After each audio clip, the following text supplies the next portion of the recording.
Hora H do Agro, com Kellen Severo. Oferecimento Ihara. Agricultura é a nossa vida. Ihara. Consórcio Nacional Valtra. Seu sucesso em nossos planos. Olá, sejam muito bem-vindos ao Hora H do Agro, um programa onde discutimos e analisamos os temas que mais importam para o agronegócio brasileiro. Vamos aos destaques de hoje. Embate entre o bilionário dono da rede social X, Elon Musk, e o ministro do Supremo Tribunal Federal, Alexandre de Moraes, marca a semana. Nesta edição, você vai saber as consequências econômicas, políticas e tecnológicas e, claro, os efeitos para o agronegócio de tudo isso. E tem ainda a chance de laninha, que está em 85% no segundo semestre. Vamos aos detalhes para o clima, com um fenômeno que tradicionalmente reduz chuva no sul e aumenta no norte do Brasil. A Conab volta a cortar a estimativa de produção na safra de grãos brasileira. É hora de analisar os dados e saber quais as tendências para o mercado de grãos e fertilizantes de agora em diante. Tudo isso e muito mais no Hora H do Agro, que já está no ar. A semana foi marcada pelo embate entre o bilionário dono da rede social X, Elon Musk, e o ministro do STF, Alexandre de Moraes. Musk questionou Moraes sobre os motivos de tanta censura no Brasil e prometeu reativar todas as contas restringidas pelo STF, mesmo que para isso o X seja fechado no Brasil. Moraes autorizou a investigação contra Elon Musk no inquérito das fake news. E também haverá multa de R$100 mil por dia para cada perfil reativado na plataforma. Esse breve resumo dos fatos que marcaram a semana nos ajuda a entrar no debate sobre a relação entre empresas de tecnologia e a justiça, a liberdade de expressão, regulações, conectividade rural e consequências políticas e econômicas com impactos também no agronegócio.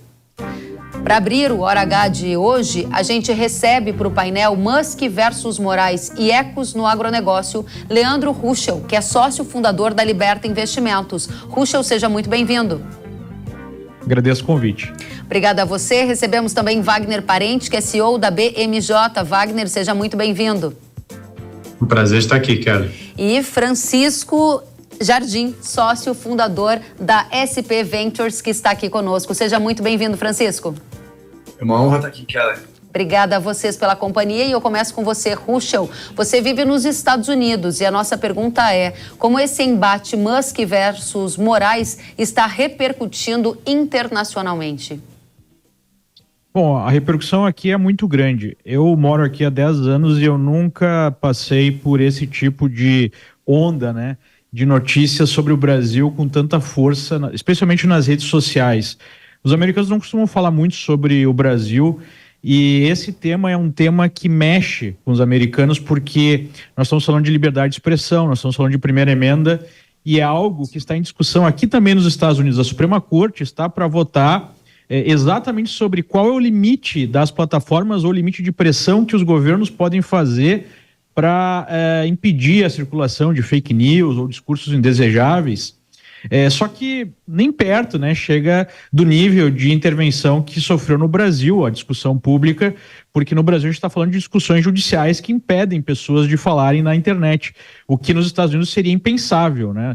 Você imaginar, especialmente a Suprema Corte do país, impedindo pessoas de participarem do debate público. Então, a repercussão é gigantesca. Eu vi um estudo mostrando que são mais de 6 milhões de tweets e mais de 4.600 artigos pelo mundo em mais de 52 línguas sobre esse tema. É impactante a repercussão de tudo isso, porque é um tema global, né? A gente está aqui discutindo uma questão do Brasil, dos Estados Unidos, mas que tem outras ramificações. Wagner, você fica em Brasília. No Brasil e na política, qual foi o resultado observado até agora de toda essa discussão, desse embate entre Moraes e Musk? Da mesma forma como nos Estados Unidos, esse foi o tema da semana aqui, e a gente viu algumas repercussões bastante objetivas. Como vocês devem saber, existe um PL que seria para regulamentar as fake news, e ele estava até bastante adiantado, com o relatório pronto do deputado né, já pronto para colocar seu relatório, e o presidente da Câmara, o Lira, decidiu criar um grupo de trabalho para rediscutir o tema, né? Era o Orlando Silva, o relator. Então, agora a gente vai começar novamente a tramitação, e segundo o Lira, com um ambiente menos polarizado para que esse tema seja discutido. O fato é que, no Brasil, existe o Marco Civil da Internet, que no seu artigo 19 coloca a necessidade de uma decisão judicial prévia para que haja retirada de posts de redes sociais. Isso nunca foi regulamentado propriamente no Brasil e é bastante discutível do ponto de vista do quanto as plataformas têm responsabilização ou não por essa gerência do conteúdo posto na rede. E é tudo isso que está sendo discutido agora dentro do parlamento. Evidentemente que isso tem uma interferência muito grande no que vai ser a pauta do judiciário. Existe uma ação no Supremo que trata exatamente sobre os limites do artigo 19 do Marco Civil da Internet, que poderia ser regulamentado por esse PL das fake news, e como houve o atraso dessa discussão dentro do parlamento, talvez volte para o STF. Então, são repercussões bastante objetivas, Kellen, além de toda essa repercussão que a gente está vendo, né, na fala dos deputados, dos senadores. Muito bem, é um tema que movimentou Brasília também e trouxe de volta essa questão da regulação das redes, né? A gente vai aprofundar esse debate sem antes ouvir você, Francisco, que trabalha diretamente com tecnologia. E eu ouvi de muita gente do agro preocupações sobre efeitos no agro, que é um grande demandante de tecnologia, de todo esse embate que está rolando entre Musk e Moraes. Qual é a sua conclusão? O que aconteceu nessa semana nesse setor? A gente entende que o impacto nos negócios do Musk, né, que são cada vez mais influentes aqui para a inovação e tecnologia no agro, através principalmente da Starlink e da SpaceX, são muito pequenos, Kellen. O Musk já tem uma trajetória muito longa de criação de negócios, desde o PayPal. Os negócios dele, seja da Tesla, seja da SpaceX, são muito separados. O Twitter é percebido como o X, né? É percebido como sendo um business apartado. E acho que tem uma percepção de que não vai ter nenhum impacto, seja na entrega, seja na capacidade de infraestrutura, seja nos relacionamentos locais, na parceria recente anunciada com a John Deere para a conectividade via Starlink. Muito bem, eu vou aproveitar esse elemento que você traz de impacto nos negócios, porque isso impacta e importa demais para a nossa comunidade do agro, porque muitos se perguntaram, né, será que a gente vai ter uma descontinuidade dos projetos da Starlink aqui no Brasil, afetando a conectividade rural? Porque se Musk tirar o X daqui, o X daqui, ele pode também tomar uma decisão parecida para outras companhias. Isto está fora de questão na sua avaliação no momento? Não houve nenhum movimento nessa direção, Francisco? Absolutamente fora de questão. O Brasil é um dos grandes mercados promissores do Starlink, né, da X e do SpaceX, e com certeza não vai ter nenhuma contaminação. Lembrando que a internet por satélite já supera mais de 400 mil assinantes e que a Starlink tem mais de 37% de market share, que já é consolidado, existe uma dependência mútua e a gente entende que existem investidores diferentes, governança diferente, e não deve ter nenhuma contaminação de um tema com o outro. Muito obrigada, Francisco. Ruxa, eu volto para você, que trabalha diretamente no mercado. E a nossa comunidade agro está muito interessada em saber de contaminações que esse tema possa gerar. Que impactos são observados ou foram observados na economia, na percepção do ambiente de negócios no Brasil, com toda essa discussão que a gente está aqui tratando? Eu creio que no curto prazo, assim, imediatamente, não há grandes desdobramentos, né? Porque num primeiro momento há uma percepção que é uma coisa que se refere mais a uma disputa direta por um tema que está muito sensível ao Supremo, né, às autoridades brasileiras. Mas eu acho que, dependendo de como isso evolui ao longo do tempo, é muito negativo para o país, porque a imagem de que o Brasil não é mais um regime livre, né, ou pelo menos não tão livre quanto era, que não há segurança jurídica, que você tem um dos principais empresários brasileiros sendo colocados no inquérito de ofício, sem seguir aquele rito que seria polícia, Ministério Público, há advogados, há juristas questionaram, né, a própria jurisdição do Supremo para fazer essa inclusão de um empresário americano. Eu acho que dependendo de do como isso evoluir pode apresentar algo muito negativo para o Brasil, né? Eu acho que nós podemos passar a imagem de que não há segurança jurídica. Vamos fazer um comparativo aí com a China. Hoje está havendo uma grande preocupação dos executivos, das empresas ocidentais sobre o tratamento na China. Pessoas com medo, né? Porque nós tivemos assédios judiciais em cima de executivos de empresas lá na China. Eu creio que essa preocupação, dependendo de como evoluir esse conflito entre um dos mais ricos empresários do mundo e o Supremo, pode vir a contaminar o ambiente de negócios no Brasil. Ainda é cedo para falar, mas é um risco que nós corremos. É importante ponto que a gente vai trazer aqui para a mesa com nossos painelistas também. Obrigada, Ruschel. Wagner, em Brasília, qual foi o envolvimento da Frente Parlamentar da Agropecuária, que é a maior bancada do Congresso Nacional, nesse tema? Como que o tema liberdade de expressão também ecoou por aí? A maior parte foi em defesa do posicionamento do empresário, do Elon Musk.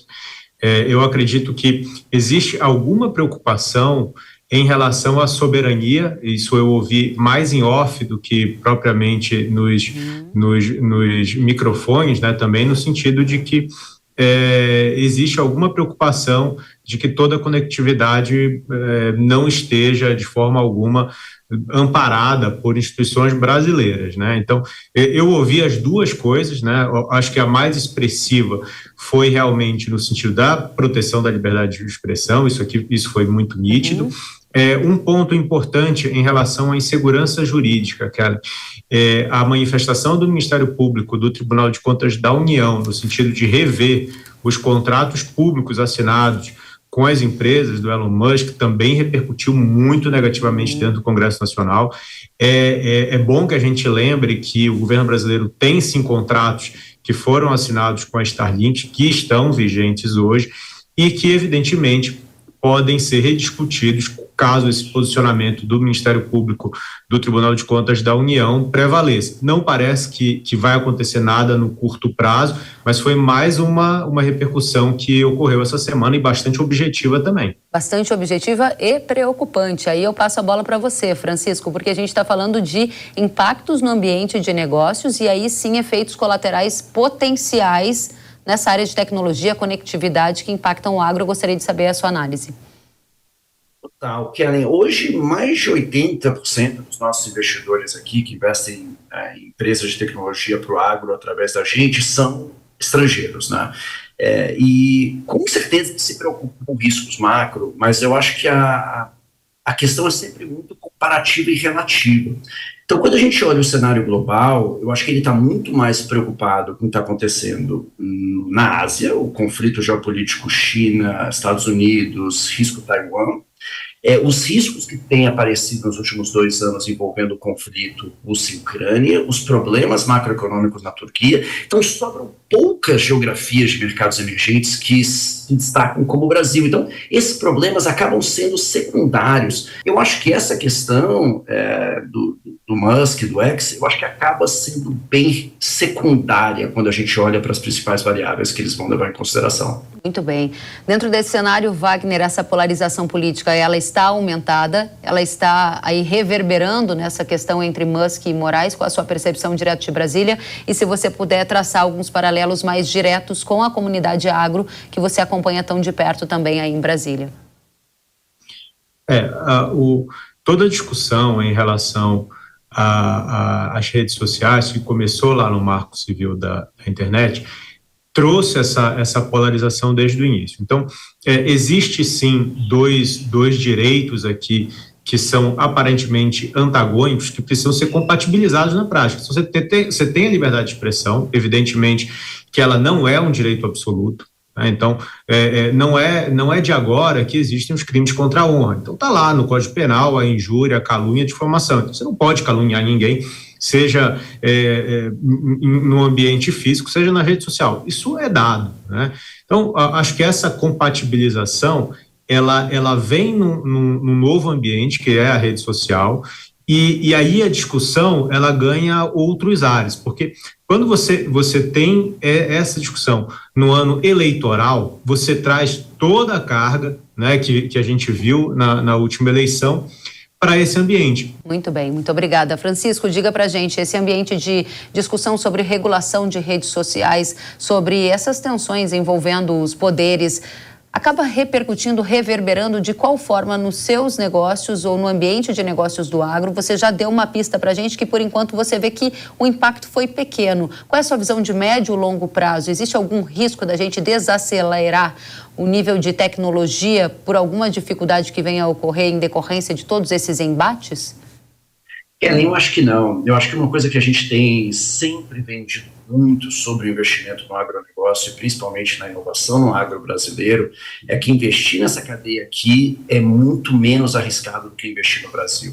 O agro brasileiro hoje, ele é globalmente diversificado, ele é denominado em moeda forte. Quando a gente pega os últimos 10 anos, a gente consegue ver que o agro performa bem quando o país vai muito mal. 2015 e 2016, a gente teve talvez a pior depressão dos últimos 100 anos aqui no Brasil, e o agro cresceu nos 2 anos. 2020, que o PIB brasileiro encolheu 4% com a pandemia, o agro cresceu 2 dígitos, né? Então, a gente tem um setor que é muito resiliente, e ele tem se mostrado a prova desse tipo de turbulência macro aqui da região. E eu acho que hoje o investidor ele já faz uma distinção, especificamente quanto ao Musk e quanto às suas regulamentações, de que o X é um business à parte e que os outros negócios deles são muito diferentes, né? Eles fazem negócios em várias regiões do mundo, China, Oriente Médio, e hoje o que importa para o agro quanto aos serviços que eles prestam é que a proposta de valor do Starlink é R$ 186, com 50% de desconto no equipamento, é uma proposta imbatível de conectividade para o país. Muito bem, a gente está encerrando nosso painel e eu queria dar a oportunidade de cada um de vocês deixar aqui a palavra final, como vocês resumem essa semana, qual é o principal fator que fica, o divisor de águas, na sua visão, Ruschel, para encerrar?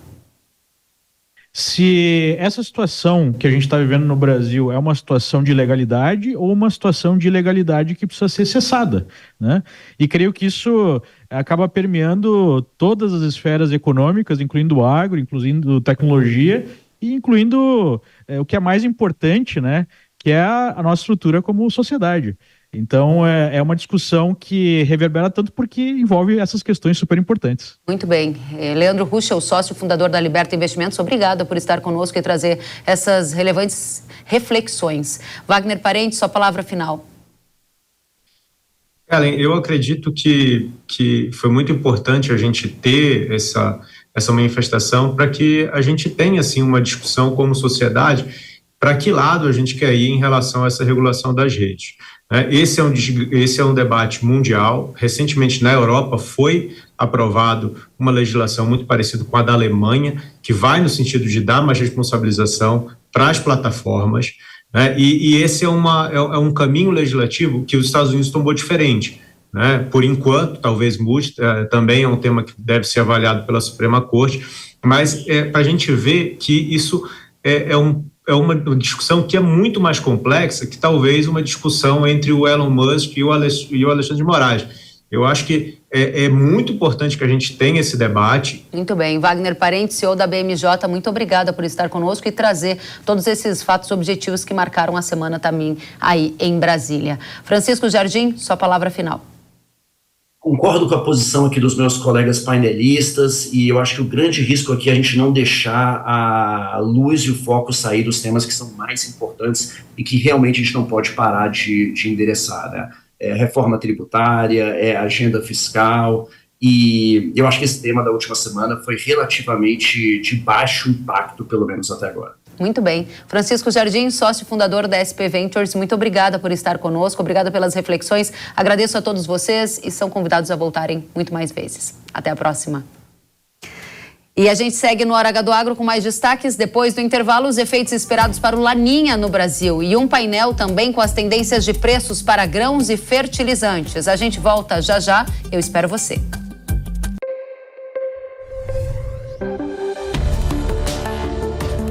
O agro, setor que movimenta a economia brasileira, gerando renda, emprego e oportunidades para toda a população.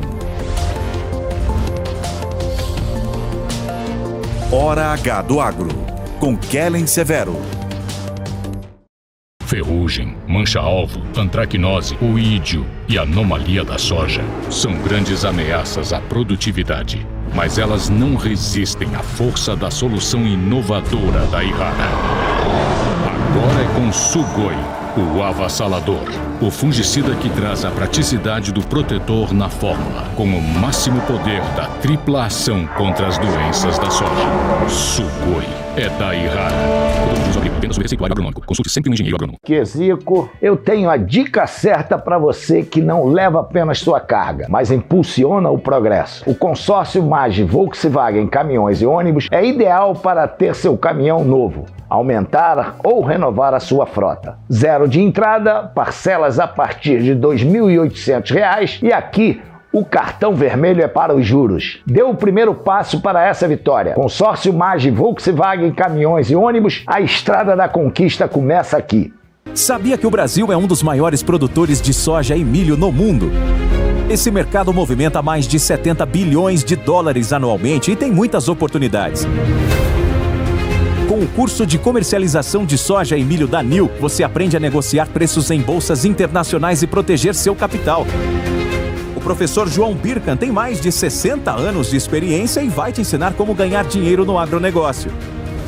Quero garantir uma taxa melhor do dólar para daqui a 12 meses. Esse curso é ideal para você que quer trabalhar com trading de soja e milho no mercado financeiro e para você que é produtor e quer potencializar os lucros com sua safra. Ingresse no setor que mais cresce no Brasil. Acesse nilcursos.com.br e inscreva-se.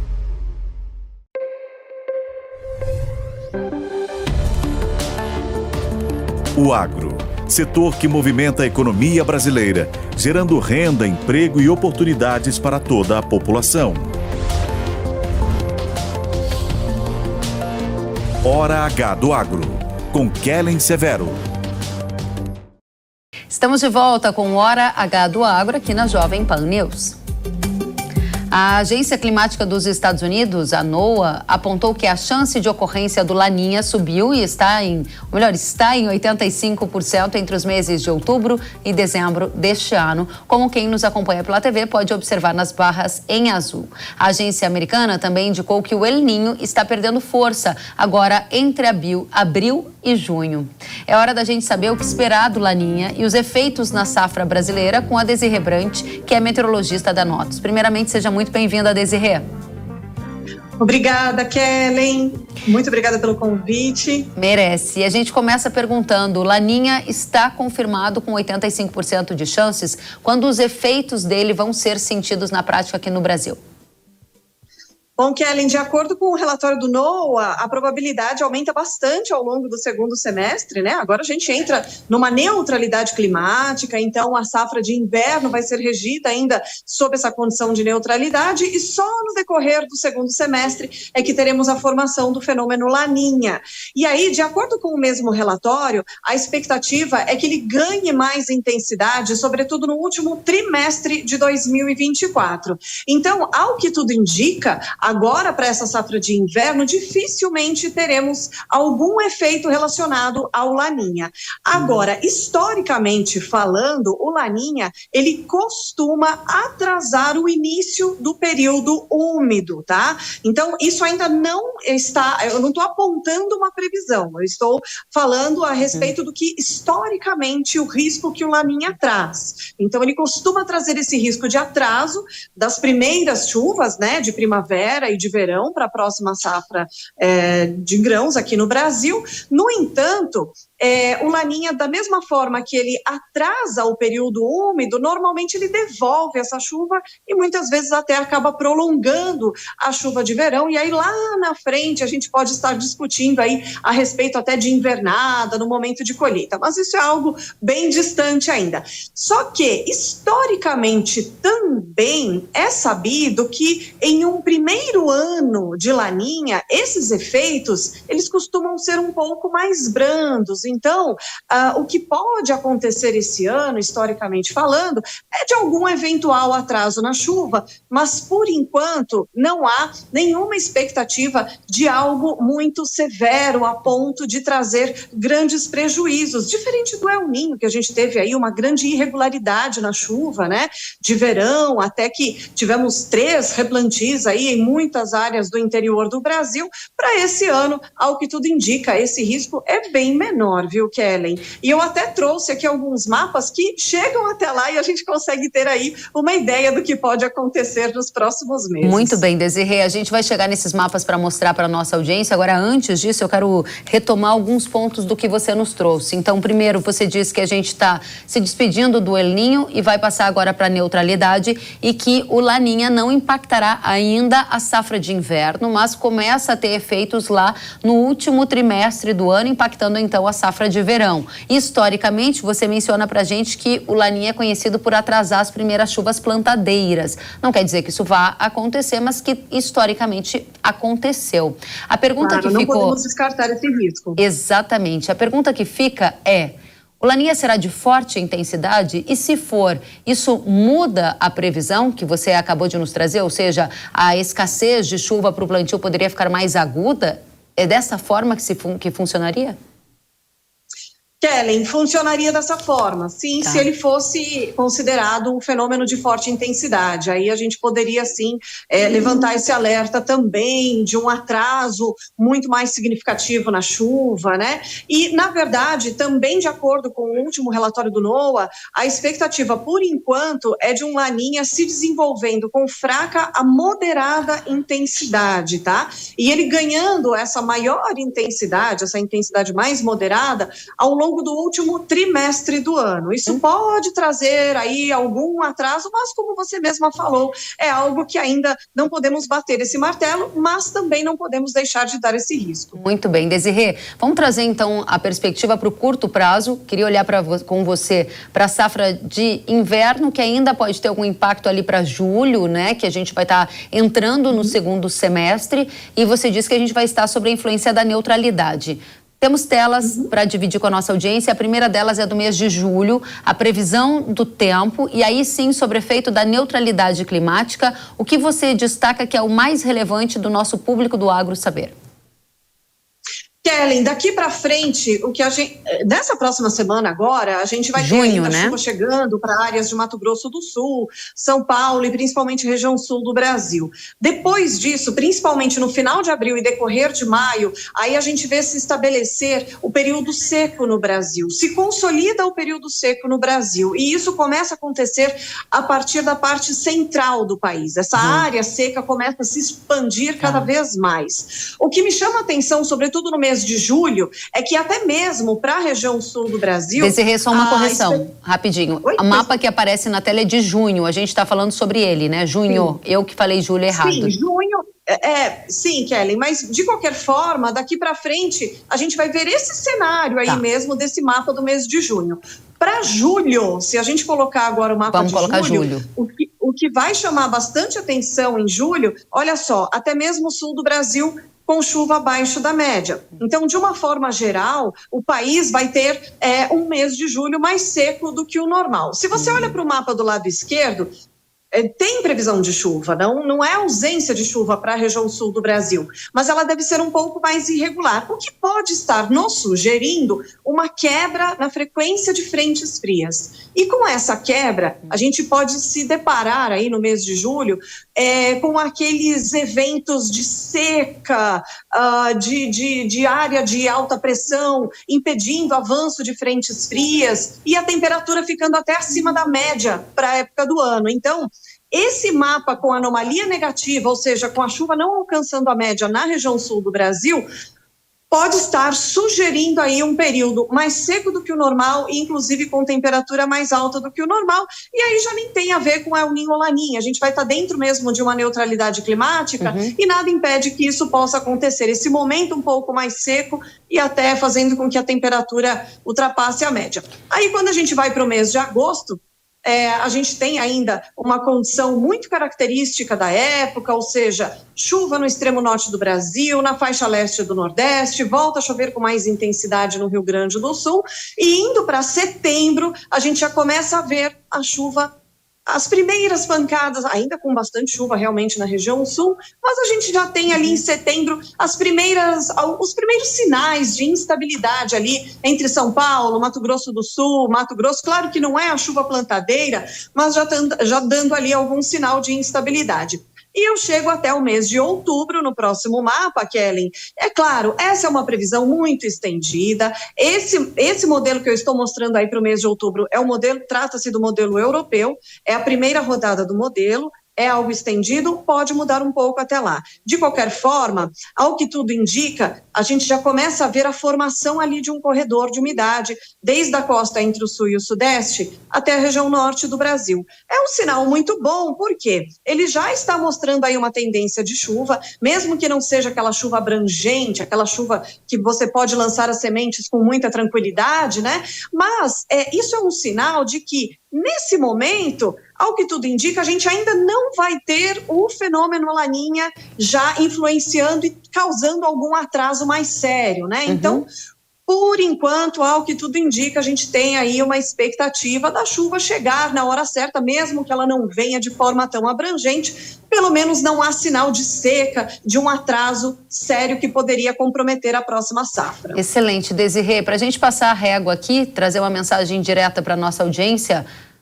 expectativas para a safra de inverno. A gente está vendo problemas em Mato Grosso do Sul, Paraná, pouca chuva afetou a produção do milho. Esse é um cenário que tende a se agravar e continuar. E safra de verão, você já deu a dica que não imagina que a gente vai passar por um cenário tão severo que gere uma quebra de safra com base nos dados que temos até o momento. Foco na safra de inverno, qual a mensagem que fica? Olha, essa safra de inverno, Kellen, especialmente para os cultivos, né, de inverno. Ano passado nós não tivemos temperaturas baixas. A produção de trigo, por exemplo, sentiu falta de um frio mais intenso, né?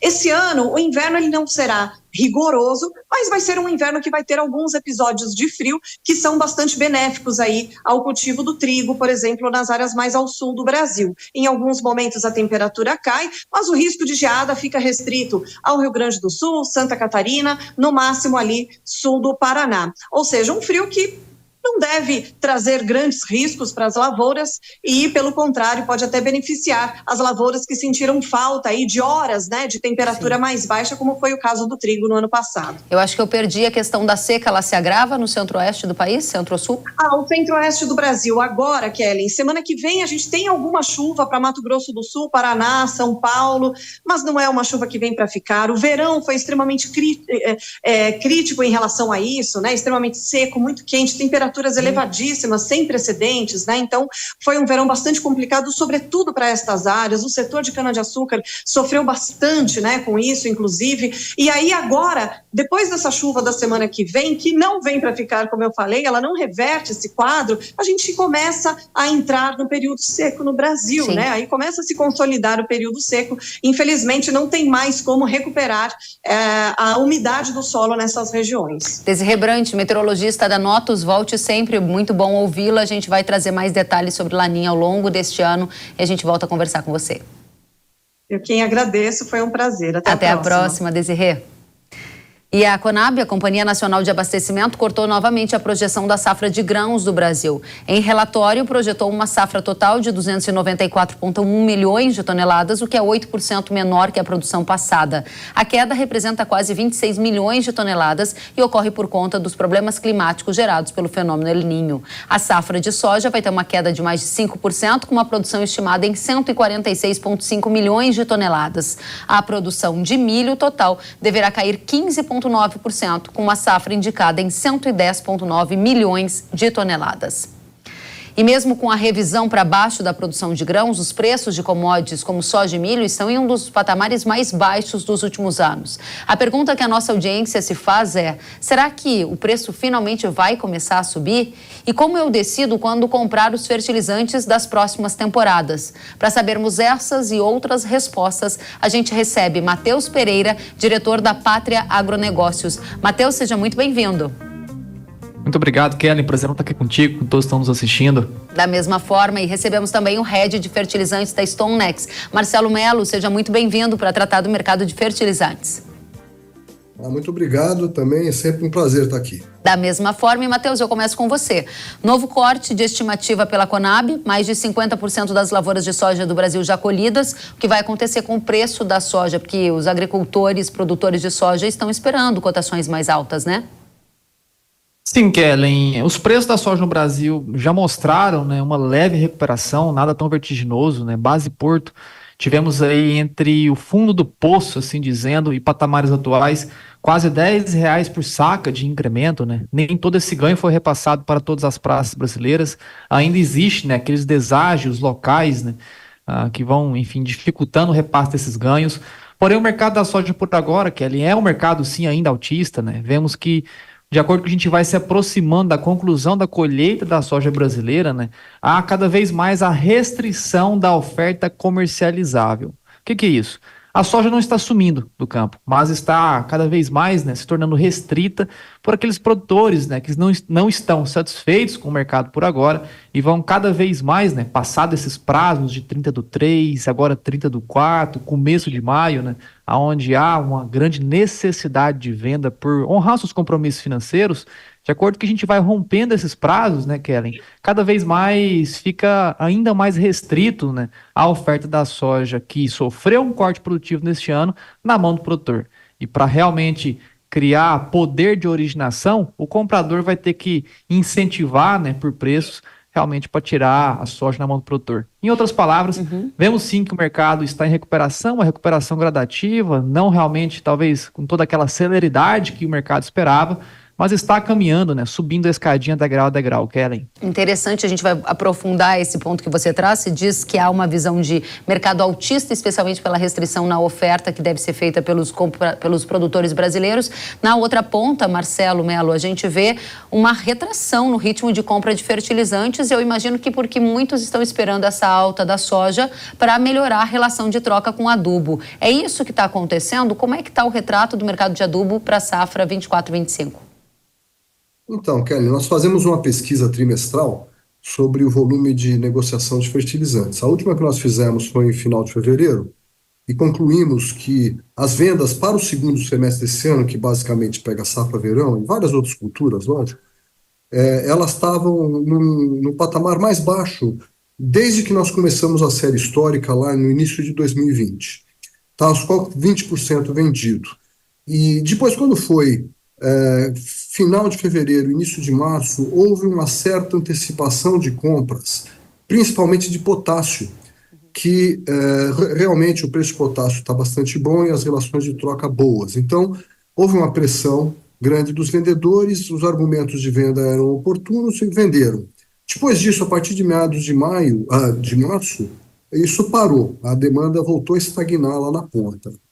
Nós faremos uma nova pesquisa em maio. Eu não tenho informação precisa, portanto, de quanto rodou, mas eu calculo que, em vez daqueles 20% que nós estávamos, nós possamos ter subido para 35%, 40%. Né?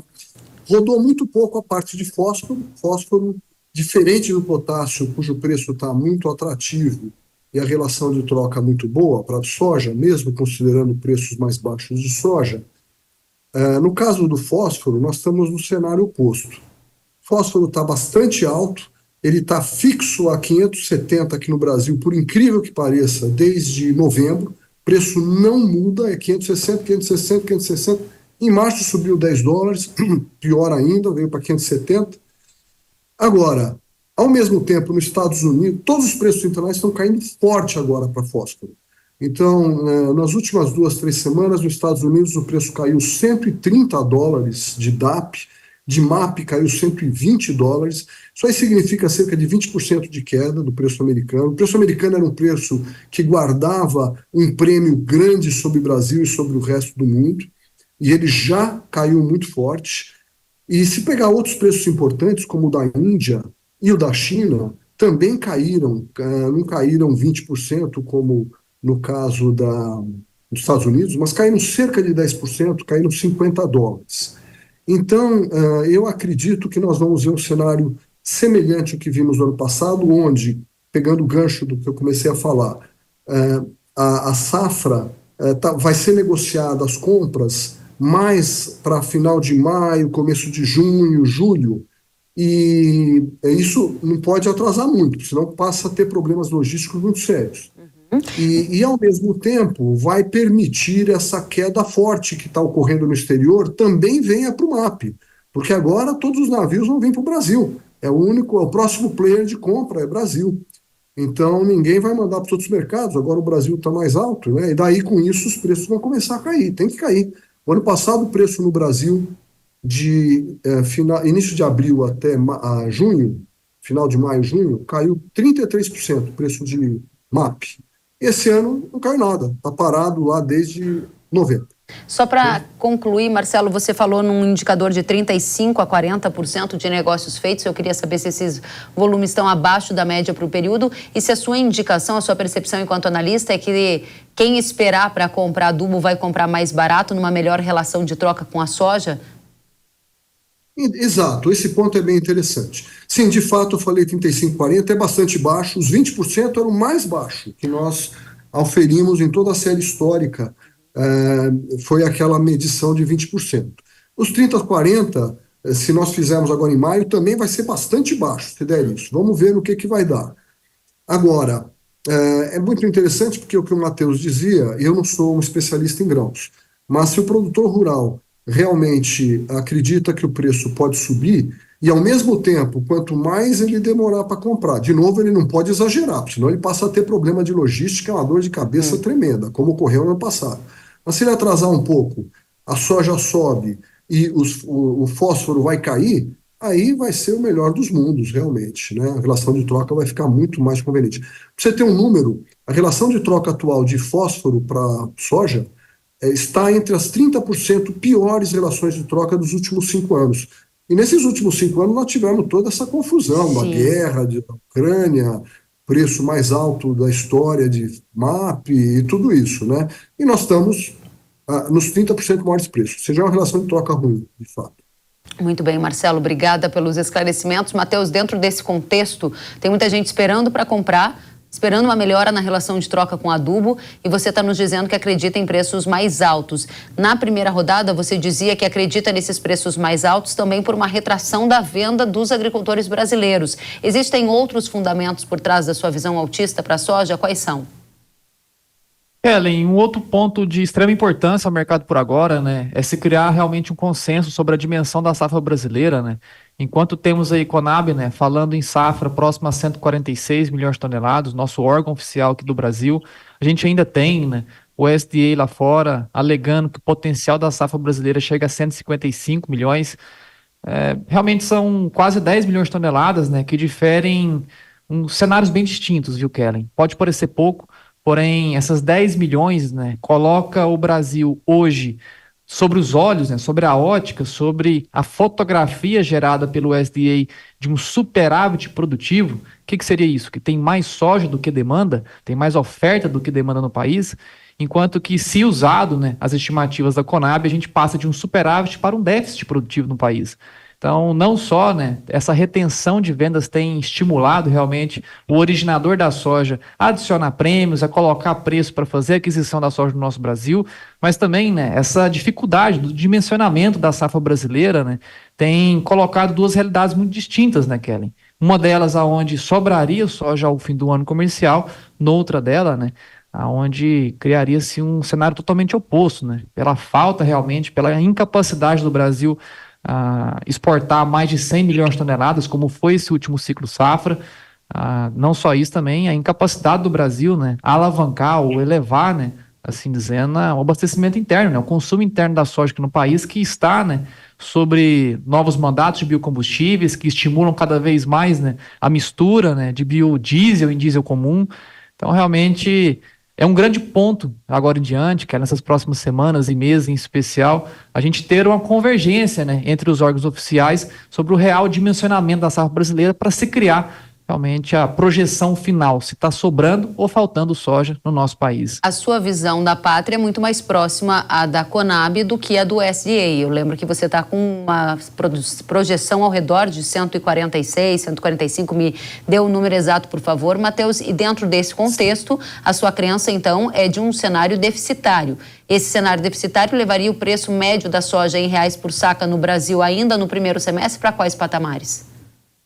Kellen, hoje a estimativa da Pátria, no nosso último levantamento, né, constatou 143,18 milhões de toneladas, ainda é menor do que realmente a Conab estima.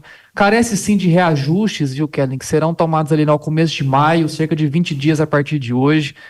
Então, realmente é um cenário deficitário, tá, que vai cortar, né, na nossa projeção, em especial as exportações, dado que o consumidor interno, né, consegue um ágio logístico, né, para a retenção do produto aqui dentro. O consumidor interno, né, o doméstico, né, a indústria, ela cada vez ela tem muito mais poder que ela de retenção do que a exportação, tem mais poder de pagamento, né? O produto está aqui, a logística é mais favorável. Então, realmente, a gente não vê que venha cortar a demanda para o consumo interno, mas sim a exportação. E nesse cenário, Kellen, eu sei que assim, são patamares difíceis de serem estabelecidos, né? Mas por recuperação de prêmios, né, pela melhora do dólar, a gente vê que a soja no Brasil tem sim espaço de colocar de 5 a 8 reais por saca, aí nos próximos 90 a 120 dias, o que traria sim uma certa melhora, né, no conforto na base de troca, já pensando na safra 25, e não só isso, né, em fechar realmente os custos da safra 2023 e 2024, que para muitos, né, ela foi deficitária. Comprou caro, né, o insumo, como o Marcelo bem disse, tivemos aí nos últimos 3, 5 anos uma volatilidade imensa nos fertilizantes, que acabou induzindo, né, colocando alguns produtores sobre más decisões, né, comprando caro e agora submetendo vendas a preços um pouco mais baratos. Muito obrigada, Matheus, pelos esclarecimentos. A gente tem uma última rodada para milho e eu gostaria de ouvir os seus destaques no mercado de adubo para milho, Marcelo. Bom, o milho, basicamente, a safrinha já está toda plantada, de modo que não faltou fertilizantes. A ureia, que, vamos dizer, é o fertilizante mais importante para o milho, o nitrogenado, ela teve um ciclo normal, muito divertido, como sempre. Então, primeiro, ela antecipou um pouco o rally, ela teve um rally muito forte no primeiro semestre, nós saímos de, sei lá, talvez 290, fomos até 400, então um aumento de preço de 110 em 300, quase 30%, 35%. E depois disso, quando os Estados Unidos começou a comprar e passou a compra do plantio americano, ela começa a cair e ela está derretendo, literalmente derretendo. O Brasil já está de volta aí nos 295, que estávamos em finalzinho de dezembro, e os Estados Unidos está caindo muito forte, vindo atrás. Isso deve prevalecer, eu imagino, até maio, junho, ainda com um pouco mais de queda, a gente ainda tem mais uns $20 de queda pela frente, pelo menos, e aí nós devemos ter o rally do segundo semestre. E é nesse ponto que o Brasil começa a comprar para a safrinha, e ao mesmo tempo a Índia vai voltar ao mercado para comprar as necessidades dela. Vale esclarecer que a Índia aumentou muito a produção local, de modo que ela tende a comprar menos, ela ainda compra mais que o Brasil, mas daqui a pouquinho o Brasil vai comprar mais do que a Índia. Mas, de qualquer jeito, a ureia é muito volátil, muito divertida, como eu falei, ela vai ter um rally no segundo semestre também, né? Então, ela está no ciclo normal dela, sobe, desce, sobe, desce, sobe, desce, é bem divertido, como eu estava falando. É desafiador para quem está tentando acertar o melhor momento de negociações, né, Marcelo? Agora, dentro desse contexto em que o Marcelo coloca os desafios aí do sobe e desce da ureia, o produtor aqui no Brasil, Matheus, quer saber como é que vão se comportar os preços do milho. A gente tem visto dificuldades em áreas, por exemplo, de Mato Grosso do Sul, Paraná, cortes na estimativa de produção total. Para a gente fechar a visão de preços de mercado, o que vai acontecer com o preço do grão? Ele sobe assim como a soja na sua previsão? Kellen, o mercado também de cereais, né, no caso do milho, ele vem sofrendo dessa adrenalina, né, como o Marcelo bem disse, né, no mercado de fertilizantes, né, a gente teve ali preços ali bem maiores do que são exercidos por agora ao começo do ano, e vem em processo de deterioração. A gente vê que realmente o pior do mercado do milho já está para trás. A gente não vê uma recuperação vertiginosa por agora, Kellen, que apesar realmente do corte de área total no Brasil, que na estimativa da Pátria, né, supera os 9,5% de área segunda safra de milho brasileira perdida neste ano, por falta de janela, por decisões, enfim, de não semeadura do milho, agora nesse ciclo safra. E não só isso, né? Temos aí Paraná sofrendo com produtividades, Mato Grosso do Sul sofrendo também com calor excessivo, falta de chuvas, a mesma coisa dentro do estado de São Paulo. Apesar do corte total de produção, Kellen, que nós aqui da Pátria estimamos algo em torno de 18% da produção final sobre o levantamento do último ciclo safra, né? Estamos falando aí de quase 20 milhões de toneladas a menos de milho no Brasil, segunda safra. Ainda assim, a gente tem as exportações, né, que não estão tão apetitosas, Kellen, como se mostrava nesse mesmo período do ano passado. Vale lembrar que o último ciclo safra, Kellen, foi o primeiro que a China passou integralmente comprando milho brasileiro por problemas de safra interno na China e que agora, né, diante de uma safra bem mais saudável, os chineses não se mostram, né, muito interessados na aquisição do nosso cereal. As exportações do milho estão praticamente irrelevantes, quase inexistentes. Não temos, né, preço para se exportar milho no Brasil. É caro para quem compra, barato para quem vende aqui no país. E, infelizmente, o mercado do milho, por agora, Kellen, ele deve passar mais alguns meses, né, sob pressão, sob dificuldade de recuperação. A gente não vê que venha a cair muito mais do que está hoje, mas também uma recuperação diferente do mercado da soja é improvável no atual momento, viu, Kellen? Muito bem, quero agradecer demais, Matheus Pereira, diretor da Pátria Agronegócios. Obrigada, volte sempre. Eu que agradeço, um grande abraço para ti e para tua filhota também, a Carmen, Obrigada. que venha com muito e evolua com muita saúde, assim dizendo, né, Tá Kellen? gordinha, tá gordinha. Obrigada, Matheus. Marcelo Melo, head de fertilizantes da StoneX. Uma satisfação tê-lo conosco. Volte sempre. Muito obrigado, um prazer. Tô sempre Igualmente. disponível. Até a próxima, gente. Tchau, tchau. A importação de lácteos registrou um leve recuo em março, mas ainda é cedo para afirmar que é uma tendência de queda nas compras de fora. Um dos motivos principais é que está mais barato comprar do Mercosul em vez de usar o produto nacional. A recente enxurrada de leite do Mercosul no mercado brasileiro foi revelada com os números recordes de importação observados em 2023 e 2024. O pico recente foi visto em dezembro, com mais de 200 milhões de litros. Em janeiro, foi registrada a maior importação para o mês. E em fevereiro, os volumes seguiram historicamente altos. Só agora, em março, é que foi observado um leve recuo de 3,3% em relação ao mês anterior, saindo de 180 para 174 milhões de litros, equivalente leite. O Brasil nunca importou tanto leite quanto nos últimos meses. Basta a gente olhar para trás e notar que os patamares estão entre os mais altos dos últimos anos. A tendência de agora em diante não parece ser de queda nas importações. De acordo com cálculos da consultoria Transpondo, o leite em pó integral do Mercosul está cerca de 14% mais barato que o nacional. Ou seja, se esse cenário permanecer, as importações vão continuar impactando o mercado brasileiro. O leite importado é mais competitivo do que o nacional. Por isso, estados têm publicado decretos com retirada de incentivos fiscais para as compras externas, como foi o caso de Minas Gerais, de Goiás, de Mato Grosso, de Alagoas, do Paraná e também de Pernambuco. O governo federal também adotou essa medida para tentar diminuir importações. A continuidade das compras externas em patamares historicamente altos aumenta a oferta de lácteos no mercado brasileiro e favorece a queda de preço pago pelo litro ao pecuarista. A atividade leiteira, menos tecnificada, registrou prejuízos em 2023.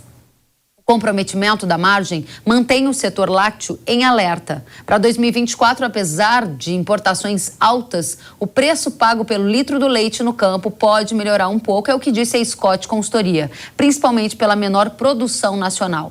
O recuo dos investimentos na atividade em decorrência das estreitas margens de lucro diminuiu a oferta e com custos de produção menores pode haver melhora nas margens da atividade leiteira. E é desejado que isso aconteça, já que a lucratividade está em um dos mais baixos patamares, pelo menos desde 2020. É preciso recuperar os resultados na atividade e evitar que o Brasil fique dependente do leite que vem de fora para suprir a demanda nacional. E agora eu tenho um recado para você. Proteja o seu cafezal com Fusão, o fungicida da Yara para quem busca alta performance e baixo investimento. Fusão oferece um controle imbatível contra foma e ferrugem, assegurando alta qualidade dos grãos. Graças à ação rápida e máxima proteção, Fusão promove produtividade e mais vigor para as plantas, mesmo em condições climáticas desfavoráveis. A cada grão protegido, uma história de sucesso. Saiba mais sobre Fusão acessando o QR Code aqui na sua tela e tenha mais resultados no combate às doenças. Fusão, o fungicida da Yara que você tem que usar. Muito bem, o Hora H do Agro de hoje fica por aqui. A gente se vê na próxima semana. Eu espero vocês. Até lá. Tchau.